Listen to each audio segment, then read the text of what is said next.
everybody. I'm Laura Manaswich. Oh my God. And I'm Katie Royal. I gave her the thumbs up, and then I was waiting for her to say my name. And this is Pinky Promise. Wow. We're off to a great start. We tried to switch things up, and it backfires. Anyway. Never again. What a start. Okay. All right. Ooh. We have a guest with us today. It's amazing. I'm so excited. We have comedian, director, producer, and creator of the Funny Women of a Certain Age comedy show. We have Carole Montgomery with us today. Welcome, Carole. Hello, ladies. How are you? Excellent. How are you? You guys are so are you guys in LA? I am. We're everywhere. Okay. Because I can see sunshine in your room. Yeah. And I see the pop-up dolls in the back there. I'm in like a geek dungeon, so it is technically light out, but you wouldn't know it. Okay, if it's a geek dungeon, just bat your eyes if you need us. Like, if you need us to come rescue, save you. Yeah, with something cool. Yeah, that is so funny. I'm like looking at your dolls and behind you, and I'm because my son's a big geek too, and and he's also.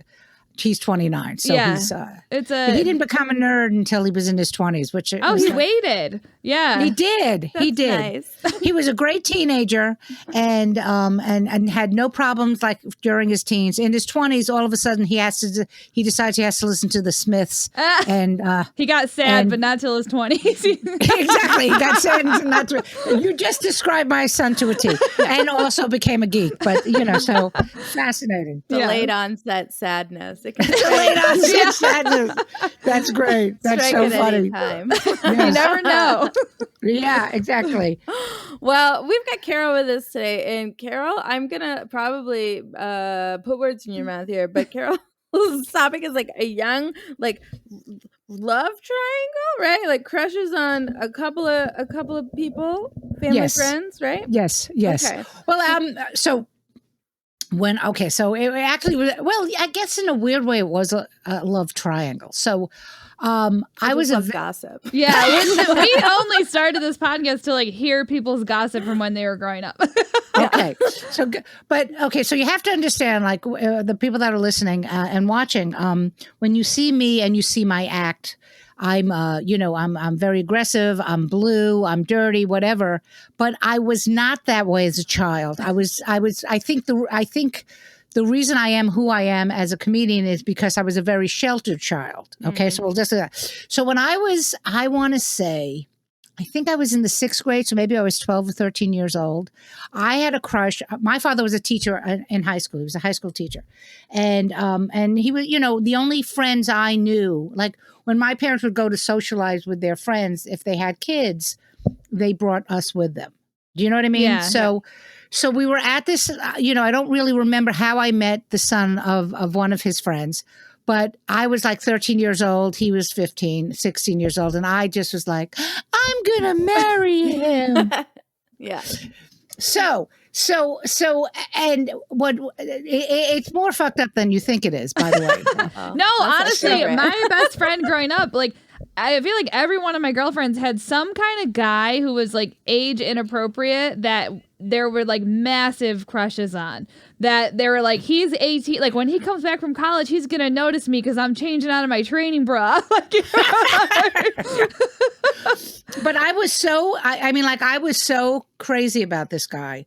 And I think I met him once, like I said, when we were when we were young. And so my father taught at a school in Brooklyn, and I wasn't zoned for that school.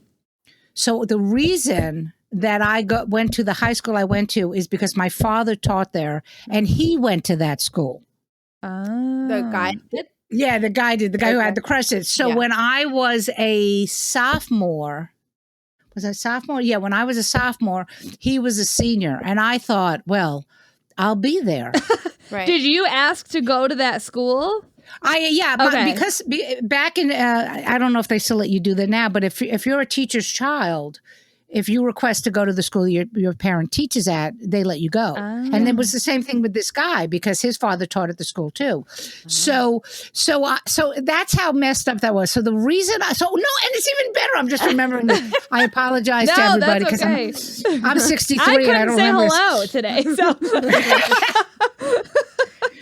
So back in New York City, it's called the SP program. I don't know what it stands for, but back then, if you were a smart kid, okay, you got the choice of so I took the SP test in the 6th grade. And when I went to junior high, when I was in 7th grade, you were allowed to either skip a grade or stay in and so in other words, you go to 7th and 9th, or you do 7th, 8th, or 9th. But it's all part of this, extracurricular program. I skipped 8th grade so I could be in high school with this guy. Wow, that's a commitment. I skipped 8th grade. So to be in high you school met him when you went over to his house, but did you guys actually talk, or did you just see him from afar? And did you go over there more than once? You know what? I know that my father, because he was a teacher, he took the summers off. So we would travel a lot. Yeah. And we went to Europe 2 or 3 times. And I know that when we were in Europe, we met up with this family. And I was like, oh my God, I can't believe it. Oh, yeah. You add like a European vacation to a crush. And you guys are basically engaged. You're married. Yeah. Oh, well, God, married. I had children. I had them all named, dogs, cats. And of course, my sister, I don't know if she actually went out with him because she's 2 years older than me. So she was closer to him in age. Oh. And I don't remember if she actually went out with him, but he didn't want to have anything to do with me.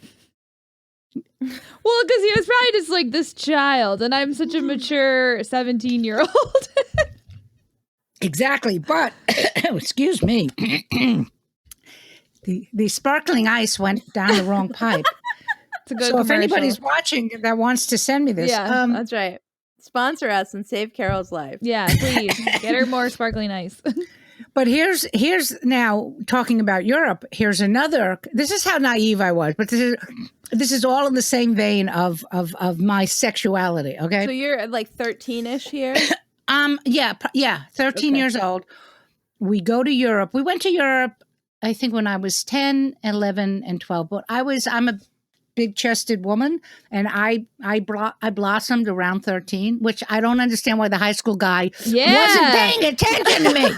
You're like, I'm doing everything I can. I'm skipping grades. I'm filling bras. Just pay attention to me. 12-year-olds would kill for this bond. Exactly.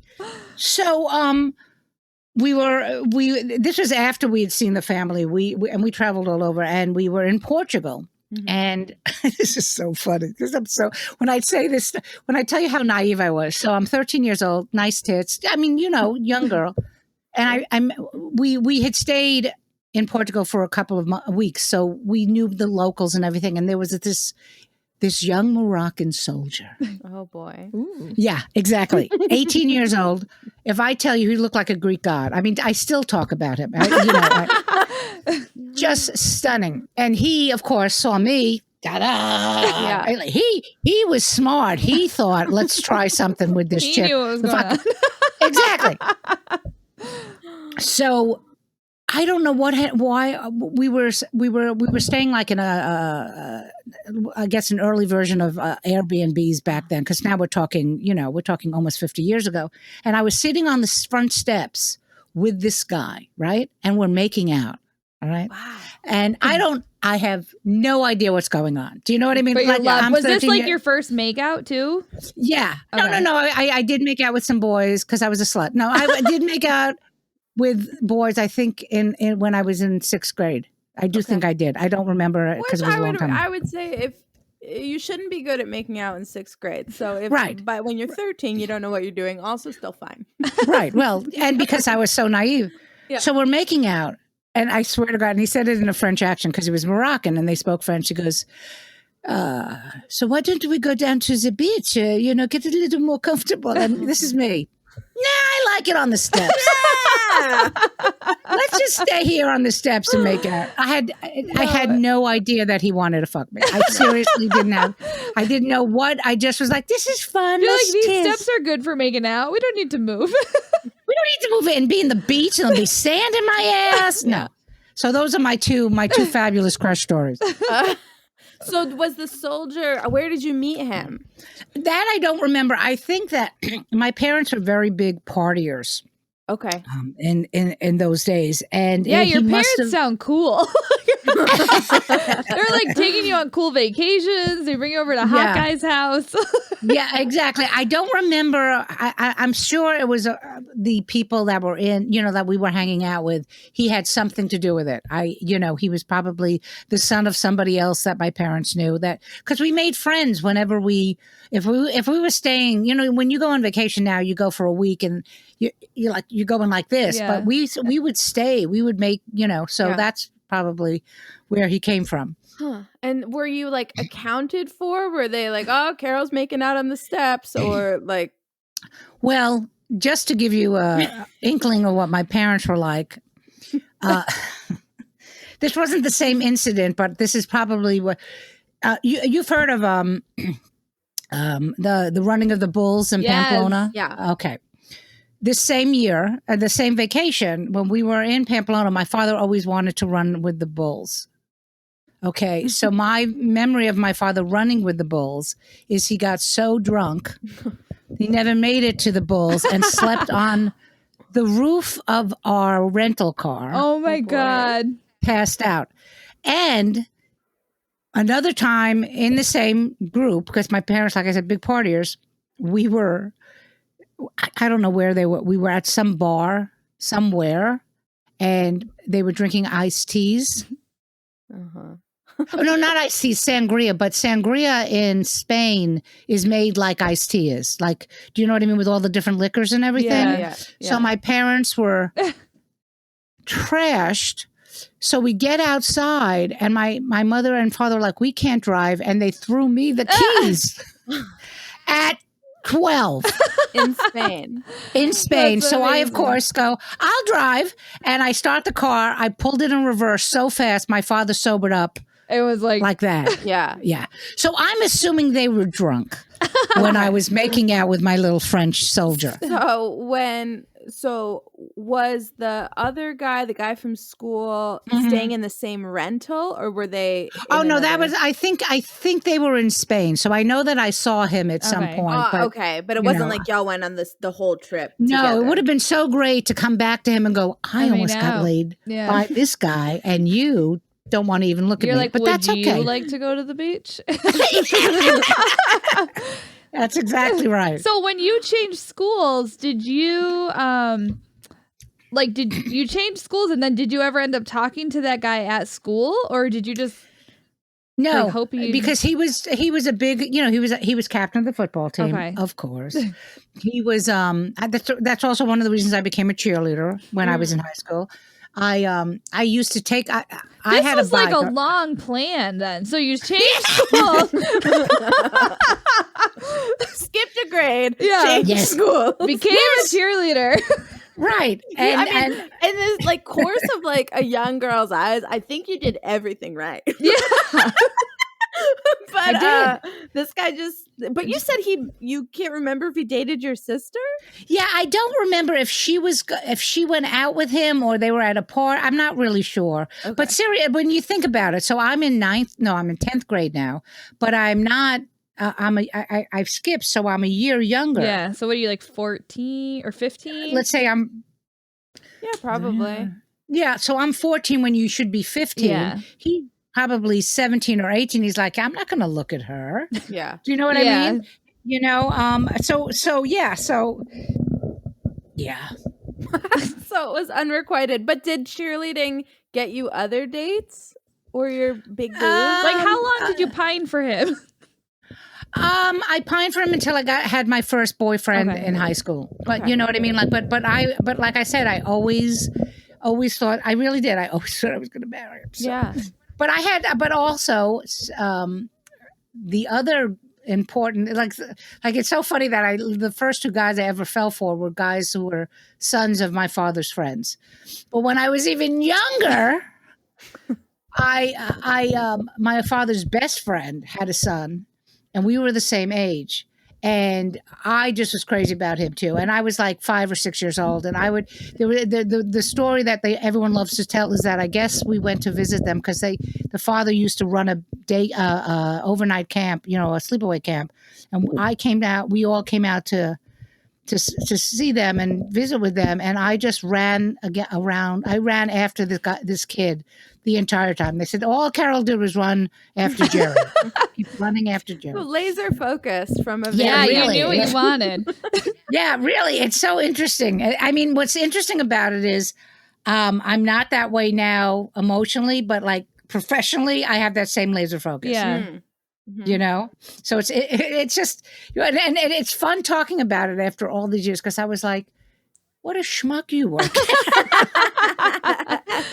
But I don't even think he knew that I did that. You know what I mean? Like, I just did it because, I'll skip a grade. like, yeah, but really, that's so crazy. Like, I feel like that would take a lot of work too to do well to pass the test. Like, yeah, but I was not to pat myself on the back, but I was a very smart kid. So that all went to shit when I went into comedy. Well, yeah, you know, you become a comic, you're like, I don't need any of that. But I was a really smart kid. So did you ever did you ever talk to him at all, or were you just kind of like wandering around high school hoping that he saw you either on the cheerleading squad or in school or?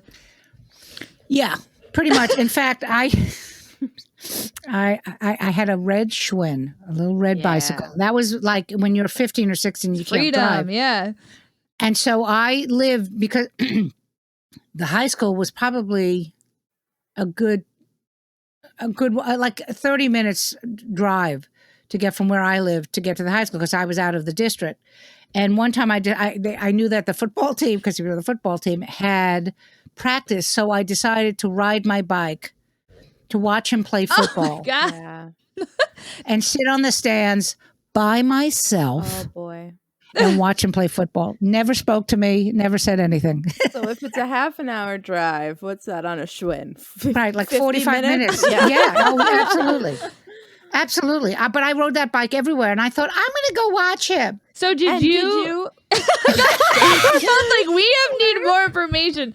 Like were your friends like, yeah, thank you. This is attainable? Like, did you tell like, your friends? Was this a private crush? Yeah, there was a private crush. Okay. Nobody. I mean, you know, we were. So if I was in high school first of all, it was a new high school. Mm. So everybody, you know how you go through grade school, then junior high. Yep. And then you you usually stay with the same group of kids. All the people, there was nobody. There was nobody. It was all new people. So I didn't know anybody. Did you end up making like a tight group of friends? Or? Oh yeah, absolutely. I there were some there. Yeah, absolutely. In fact, what's funny is just recently I ran into somebody right in the middle of COVID. I forgot why we were out there, but we were out in New Jersey, my husband and I, and they had just opened up the stores again. So let's say this is 6 months into COVID, and I'm looking at candles because we wanted to buy candles. Sure. And all of a sudden, this woman goes by and she looks at me. She goes, Carole Friedman? That's my maiden name. I'm like, who the fuck knows me as Carole Friedman here? And it was the girl who was one of my best friends in high school. And I was like, oh my God. And we were Facebook friends. Yeah. But we weren't, do you know what I mean? Yeah. And so we were both like, you look exactly the same. It was very funny to see older, I'm sure she looked exactly like I thought she did. And of course she thought I did. And you look at pictures of us and no, we don't look. We look like older versions of what we looked like in high school. Yeah. So but I didn't really have, like I was on my own. I wasn't going to tell my sister because she was trying to fuck him too. I was just going to say. That's competitive. That's was my she sister. like, what the fuck are you doing in my high school? Or like, did was she cool care? with you guys? Sort of leveling out? Yeah, she didn't. We're very close now. I have to preface that. But actually, I don't have it in the room. I would have shown you this. Do you know what the hell are they called? Do you know what the figurines called Hummels are? Are they? They're like little. They're like Yardros. Yardros. They're little glass figure. Yeah. So the story, and I'm so pissed because I had moved them out of here because it would have been much funnier if I could have shown them. Yes. To you. Okay. This is what I'm picturing. They're sort of like sweet looking figurines and like their rosy cheeks. And yes. Yeah. Right. So my dad comes home. Okay, my dad comes home. Now I'm just born. And my sister's 2 years older than me. And my dad comes home with this little hummel Oh no. of 2 little girls. And one was holding a little cake, and the other girl was standing there. And my dad said to my sister, "This is Carol. She was the one with the cake, and this is Debbie. This is now your sisters." And my sister broke the head off of the one with the cake. Boy. She did So not want a sister. No, she did not want a sister. So that is the epitome of our relationship all going up. That takes a while. For most siblings, I think you got to grow into absolutely. each other. You got to grow into each other. And she hated the fact that I was born. She was like not happy that I was there. Now, of course, like I said, we're very tight. But back then, no, she didn't want me in high school. You roll up in high school, and she was a junior when you were a freshman. No, when I was a sophomore. When you skipped a grade. Okay. Yeah, right. Because in New York, they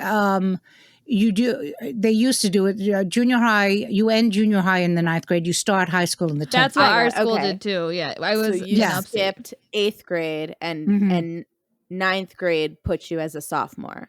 Right. So that meant I was only a year behind her. Oh, so she didn't like even that. Closer. I'm sure she loved she it. didn't like it. Oh, no. She was so pissed. So pissed. Did her friends like you, like just as friends or anything, like to annoy her more? No. We stayed away for, we were, that was not just the fact that I was there. That was enough. And what did the dads teach? Your dad and your my husband's dad, and my husband's dad. Yeah. My husband's dad was a biology teacher. Okay. And my dad was a gym teacher and a college advisor. Okay. Oh, great. So, and I want to say, no, I didn't have him. I wanted to have him. I remember because in 10th grade, you had biology. Right. That was what you was. And I so wanted to have him. I would be like, oh, look, my father-in-law's You're teaching. like, it's part of the plan. Right, it's part of the plan. Then I could I get convince close him. with the father. Then I just move in. This is honestly more thought out than like most adult women I know who hatch plans to catch him. Yeah, I just can't believe you didn't catch him. I know. But it is interesting what you, as a child, what you expect. Do you know what I mean? Yeah. Like it's still like when I said, when I was so naive, and that's why I think I became the comic that I became, because I was just like, ooh, no clue about the way I learned about sex is my father literally brought home a pamphlet from school. Yeah. How old were you? This is like we do like to ask guests on our podcast. How old were you when this occurred? When with the pamphlet. The pamphlet, it was around that same time, 12, 13. Okay. Well, because he had to do something because he saw that his daughter was developing a little fast. I took after his mother, who had ginormous tits. So so he knew, but he literally went, here, read this. Yeah. Don't talk about anything else. I also received a book, but I think I was given an opportunity for questions, and I was so embarrassed by it all. I was like, absolutely not. The only question I have is, why would you give this? That's great. Yeah, no, I just remember reading the book, and the book was stupid. Not the book, the pamphlet, and there was like, there were little. You saw the here's what the egg looks like, and here's what the sperm looks like, and it was like, okay, that didn't really answer anything. Yeah.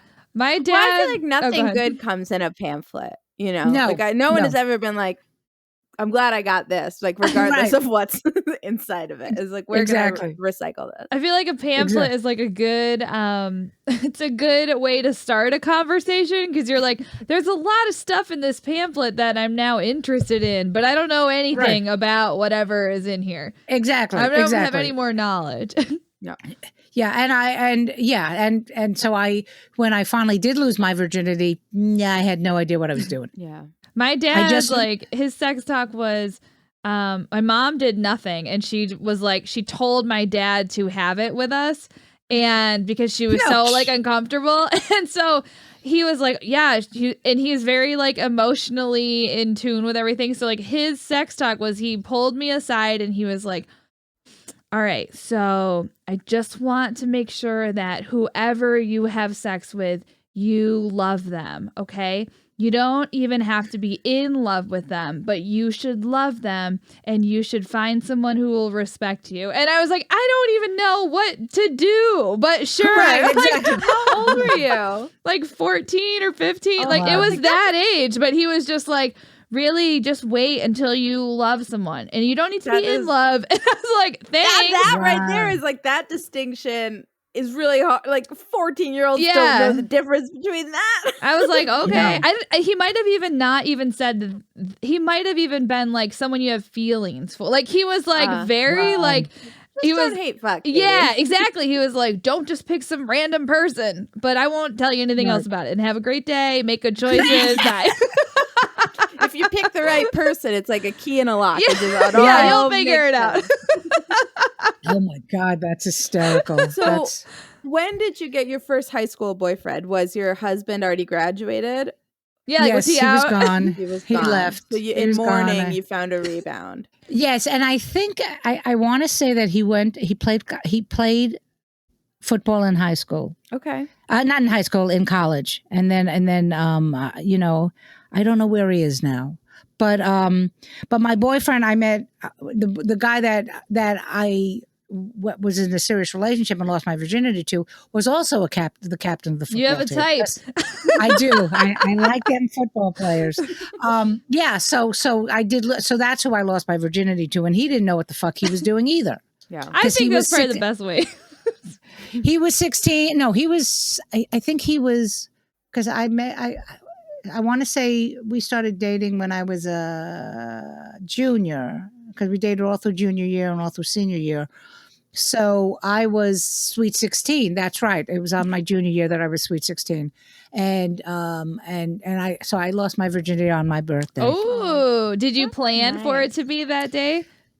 No, but I remember, like, he, you know, all I remember is he always wanted to fuck. I mean, like, before we fucked, you know what I mean? Like, it was always like, can we do it? No. Can we do it? No. Can we do it? No. Like this, I mean, literally, hi, how are you? Can we do it? He never, like, it was always a thing. And then one day I just went, like, fine. Okay. Yeah, basically. Fine, you wore me down. Fine. Okay. And then he didn't know what to do. Yeah. And do you know what I mean? It was like, isn't it every person's dream for that? Like, do you want to do this thing with me? Like, fine. Right. Yeah, sure. Okay. You wore me down. And then to be like, do you want to do it? Do you want to do it? And then the other person's like, fine. And you're like, all right, how do we do it? Yeah. What we're doing. Yeah. Exactly. Exactly. And it was over, and you know, it was over because it was not about my pleasure. No, it was only about, you know, deflowering the, you know. Right. And my sweet 16, and once again, to show you how naive I was, I decided that I wanted an elegant sweet 16 party. Aww. Only women, only girls, and everyone had to be dressed up. like it was fucking black tie. I don't even know, because I'm wearing a Richard Pryor t-shirt. Do you understand? Like I don't know where this came from. And I recently, my husband and I we were cleaning out, you know, doing spring cleaning. And I found pictures of the Sweet 16. Yeah, and we're all in like these really nice, fancy gowns. If you could find one of those pictures, we would love to see it. Okay, I'll have to find it. I my husband, we went through all the pictures, and so I remember the dress I wore. I can't believe this. Yes. It was like an emerald green, long sleeves turtleneck all the way down. Okay, like not even a midi, like a ball gown, a ball gown. And we I don't know where I don't know where my parents were. They were probably in the other room getting drunk. But I lost my virginity in my bedroom with the ball gown over my head. How did a boy make it into your elegant lady party? I love it. Yeah. How did he sneak in there? Well, he snuck in somewhere. Let's just say that. That's fair. Yeah, and that's because he wasn't allowed to go to the party because it was only for girls. That's right. And then he was like, "Well, I'm going to get into you then." He's like, "I'm getting in somewhere." You're like, on a ball gown. Fine. That's a lovely outfit to wear for the occasion, though. Yeah, an emerald ball gown for your first time. That's And nice. literally, and what's so funny is that where were my parents? I don't know where my parents They were probably asleep. They were No, like, yeah, that's probably a passed wrap. out. She wanted an Was elegant there a- birthday party. Yeah. Rental car your dad was passed out on top Yeah. of. Yeah, probably would. He was probably still in Pamplona. I'm like, Dad, where are you? I mean, I love theme birthday parties. I've chilled out a little bit, but like in my 20s, I put my friends through a lot of bullshit because it was fun for me. So I threw a dress up 26th birthday. Like I just Just did a random shit on off birthday. years. Yeah, it Yeah. was my super sweet 26 is what I called it. And like my friend like spray painted me a step and repeat. I made everybody get dressed up and take pictures. And like finally, like that's- I remember being yelled at one year. My friend's like, "Can you just have a regular fucking party?" And I was like, No, I guess. No. it's my birthday. Yeah, that's and when I became a mom, I did the whole theme every year. Yeah. Every year, I was the mom you hate. We did pirates. We did one year. We went to we lived in Vegas at the time, so we went to like an amusement park. Like every year, we had to do something. Yeah. It was But that's so fun for your son. It's just a nightmare for the other moms. Oh yeah. And what's funny about the pirates thing, I had to make sure that they all got swords. You know, they had plastic yeah. swords so they could be fighting. I still think somewhere, because we have a lot of our stuff is still in Vegas in storage. I think I still have like a pack of those fucking swords. You 'Cause, should like, have a pirate themed birthday this year. Yeah. When I turn 65, I'm Yeah. going to find those swords and I'm going to make my son hold that party for me. Great. He owes you. That's so funny. Ladies He only. does. yeah, only Ladies ladies. only. Lady pirates only. Oh, that's Very hysterical. formal. Oh my Gowns and God. swords. Gowns and swords and eye patches. That's like, I wanted to do that party now. Yeah. And then secret sex later if you want. Yeah. Right. Secret sex and get the down dress over your head, only so you can see. Yes, reenact that traumatic experience. So how long did you date him for?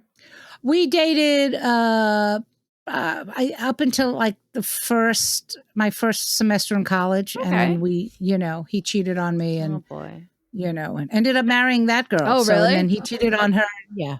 He's dead now, so that's good. He was Karma. abusive and stuff. No, he was abusive and stuff. So I do not miss him. Even Yeah. In when fact, you were dating him, he was abusive? yes, yeah, Wow. very abusive. And what was funny with my sister again, because I love her so much, she's so funny. We were. This was like, I don't know, a year ago maybe, before COVID, because we were in a car, and she went, "Oh, did you know so and so died?" And I went, "No, I didn't. Good riddance." And my sister said, "Why would you say that?" Because she went to the same high school, Yeah. right? And I said, "Do you not remember that he was my boyfriend and he used to beat me?" And she went, "Oh, that guy. Yeah. So fuck him." Yeah. Yeah. Yeah. So yeah, it's okay. Don't worry, you guys. You look so. You both look so We're like, concerned. whoa, what? We have to ask more questions. Concerned is my neutral. So Yeah. Yeah. It is. No. Like, but seriously, it is funny because you as you get older, and then you hear that, and you're like, good. Yeah. There was no like, oh, we could. No, good. Yeah. Glad you fucking died. So I wonder. you know. I wonder.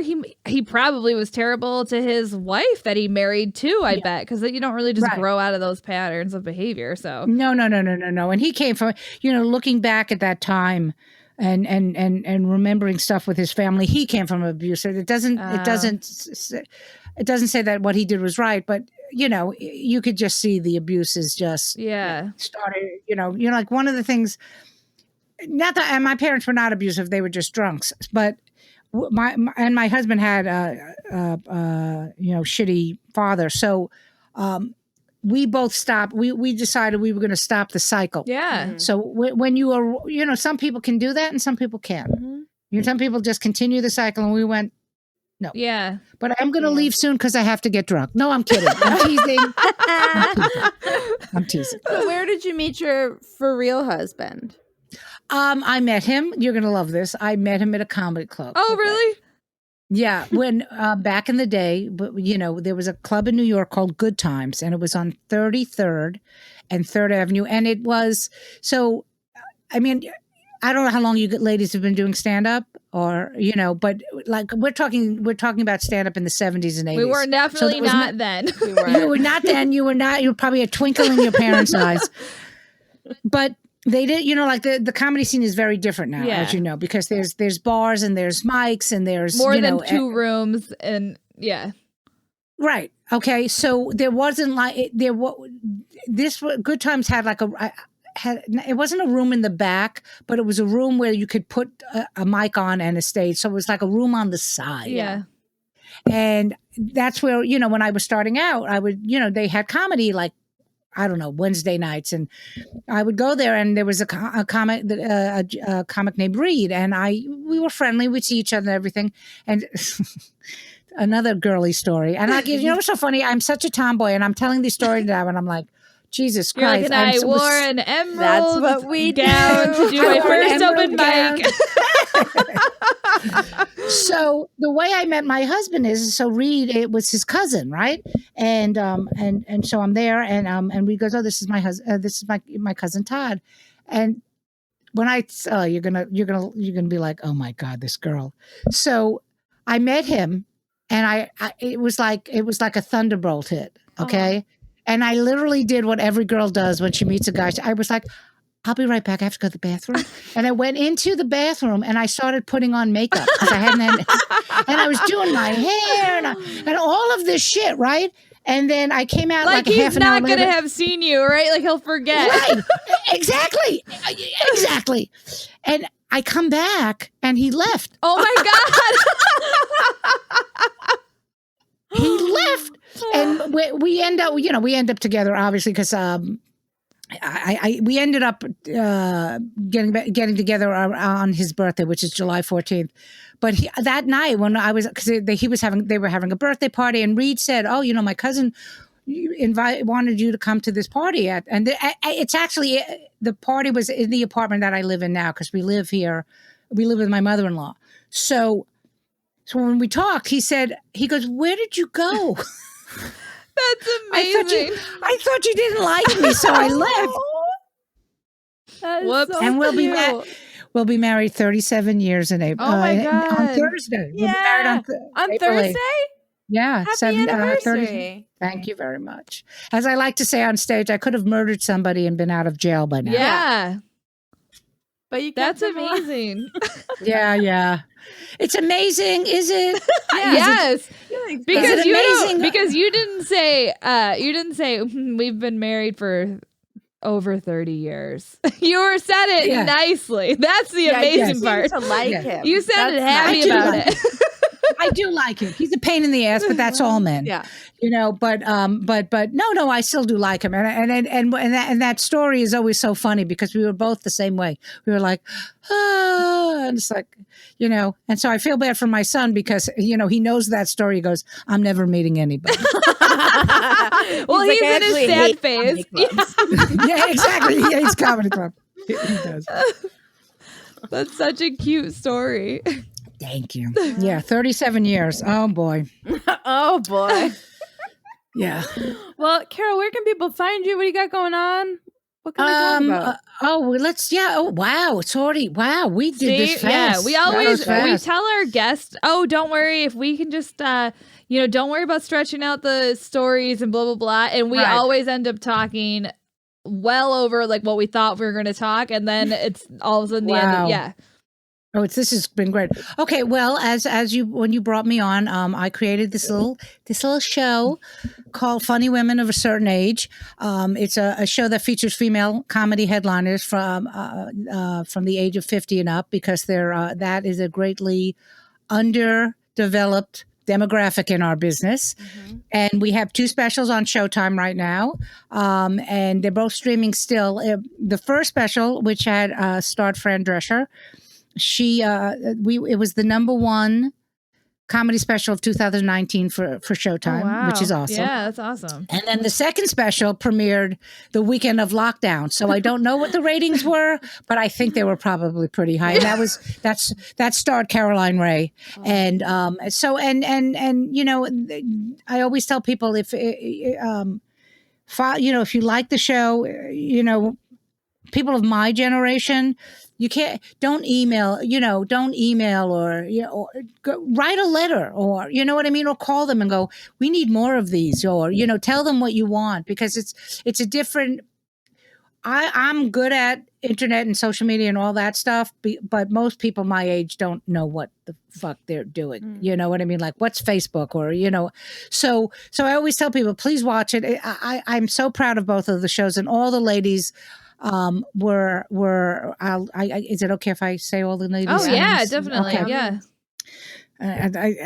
I hope I have to remember. Okay, so it was Fran Drescher, Lunel, Carrie Louise, Vanessa Hollingshead, Lynn Coplitz. That's right, 5, right? I said Fran, and myself, and Vanessa. I said Vanessa, Carrie, Lynn, Fran, Lunel. Yeah, and me. Yep. And then the second special was Caroline Ray, Carol Leifer, Tammy Pescatelli, Thea Vidal, and Julia Scotti. And the reason, and you're ladies, you're in the business and you do stand up, so you know this about being a woman. When you're a woman, you're already dealing with one. You're already dealing with like one barrier. Yeah. Right.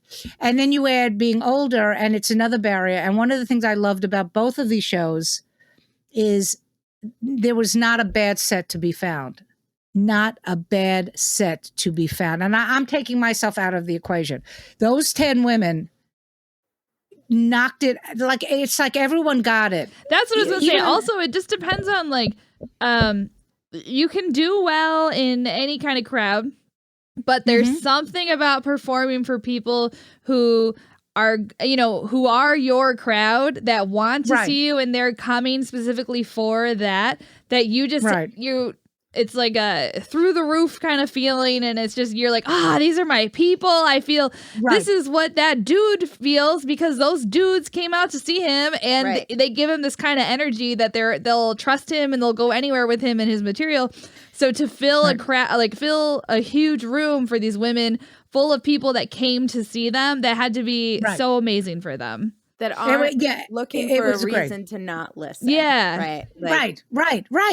And in both specials, because like I said, my son's 29, there a lot of my son's friends were there. A lot of younger people were there, and they loved it. Yeah. You know what I mean? And everybody in both of that came to see both of the shows in the audience understood what we were doing. Yeah. One of my girlfriends said that we made history with the first special because there'd never been a comedy special with women over 50 before. Yeah, which is wild. Like, if you think about it, like everyone, we all love the Golden Girls, right? That couldn't be made now. Yeah. No. Well, we watch the Golden Girls a lot in my apartment, and they're supposed to be in their 50s. Right. And like that to me, like, and if we did the Golden Girls today and it was starring actresses who are 50 years old, everyone would look like they were 35. Yeah, exactly. And those women are supposed to be 55, whatever. Sophia is probably supposed to be 70. And to this day, 100. Until right now, I thought they were all in their 70s, and Sophia was supposed to be in her 90s. And I love Golden Girls. That's every time they like bring it up, I'm like, wow, like good on those casting people, but like also, you're absolutely right, Carol. It's like you wouldn't see that. Oh no! And what was funny is when we were doing the showcasing for the show, like when we had a big industry showcase here in the city and everything, and what a network that will remain nameless literally said to my producing partner, "This is a great idea. Can we go younger?" Are you not getting what the show's about? That's when you're like, it's not a good match. It's not a good match. I guess I want to scream for a number of reasons, but like these are of course the show is excellent because these are women who've been doing it for upwards of 30 years. Like these are people in the prime who are absolute professionals. Like, why are we shocked that this that they can do well? That it could do well. Well, and the reason, and I do want to do a shout out to Showtime because I always do this. And we'll put both of the links to both of, if we can find any kind of web link to it, we'll put that in the show notes too. So anybody listening, if you want help finding the show. Oh yeah, I mean, and you can even. I know that I know it also streams on Amazon too. Okay, so perfect. I mean, there's, but it's very important to acknowledge that Showtime and the executive that he got it from the moment we pitched it to him, and that's very unusual in show business. And he's been a huge supporter of the show. The network has been a huge supporter of the show.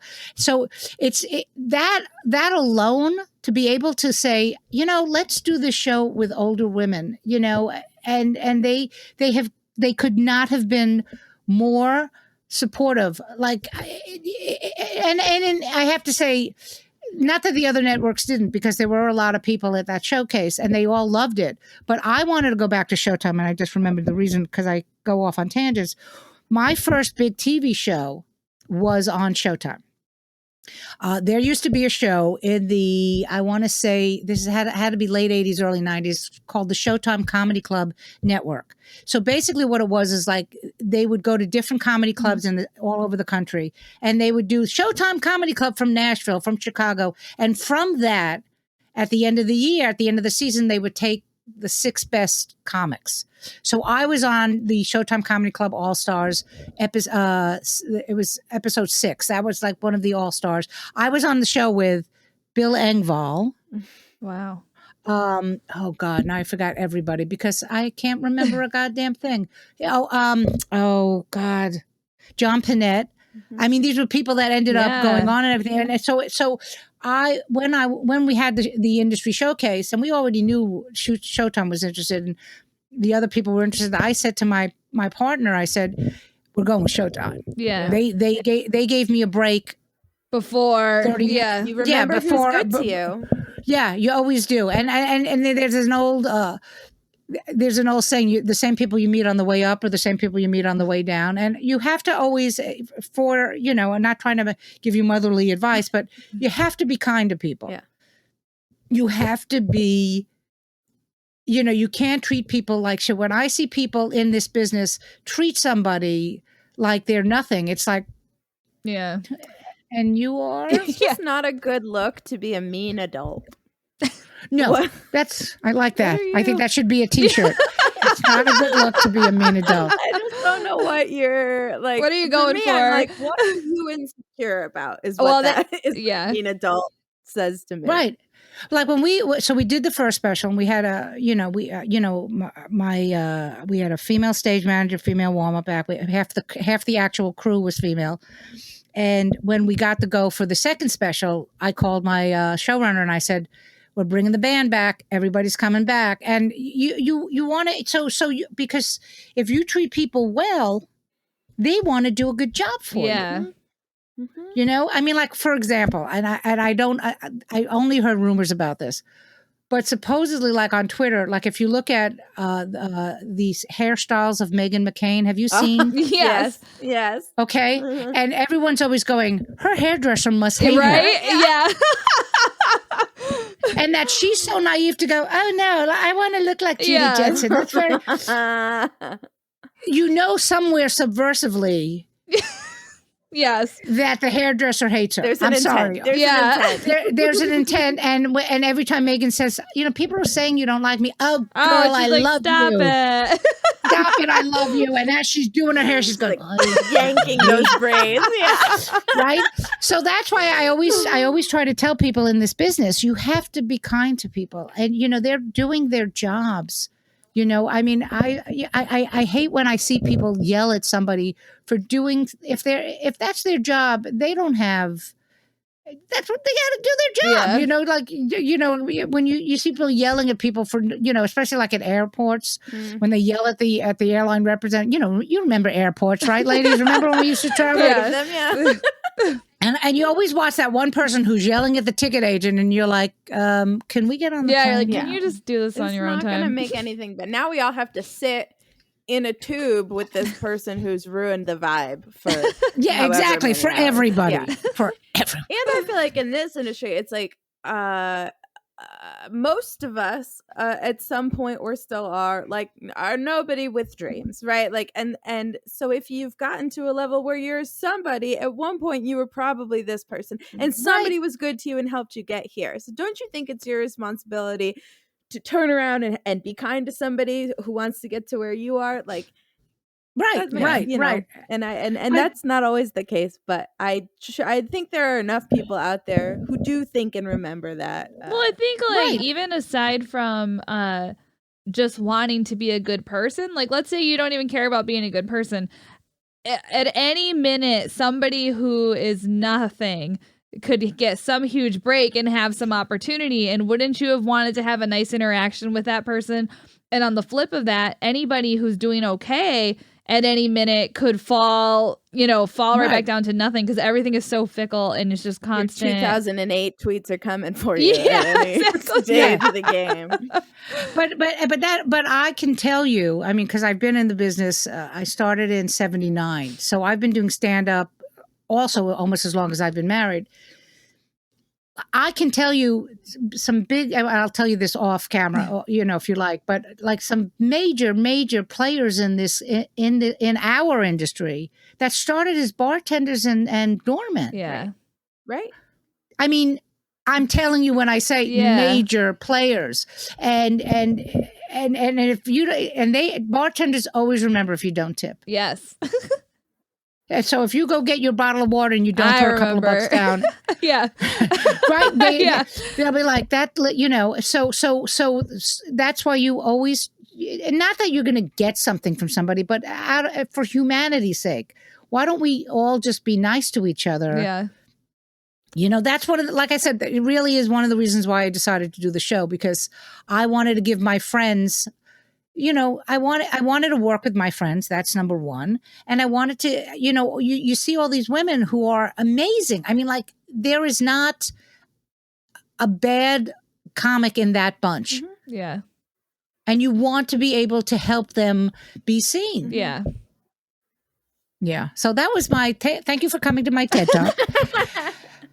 And the other thing, I know you asked about where to find us. So obviously Showtime. But follow, what would be great is if you can. I'm trying to up my social media, so you can find me on Twitter at National Mom, and then on Instagram at Carole Montgomery Comic. And National Mom was the name that the soldiers gave me when I went overseas to perform for them. I've done 11 tours with them. So, I have a very strange back life. Yeah. Do you know what I mean? Yeah. Just, virgin, almost could have gotten laid by a Portuguese soldier, troops, comedy, mother. Lots of things. Yes. Well-rounded. But this has been so much fun. It's been so much fun, ladies. Thank you so much for joining us. Yeah, this is awesome. Follow Carole. Watch the show. Yeah. Follow Pinky Promise. Do all the things. Subscribe, review for us. Keep the reviews coming. They're really awesome and we love them. You can find us on YouTube so you can actually watch this, and definitely follow Carole. Definitely follow us because we are going to get our hands on that picture from Carole's glamour birthday. We are going to see this green dress. Oh my God, you will! I promise, I will find it. It may take months to find it, It's but I worth will it. find it. We got time. Well, thanks everybody. We'll catch you next week. Bye. Bye.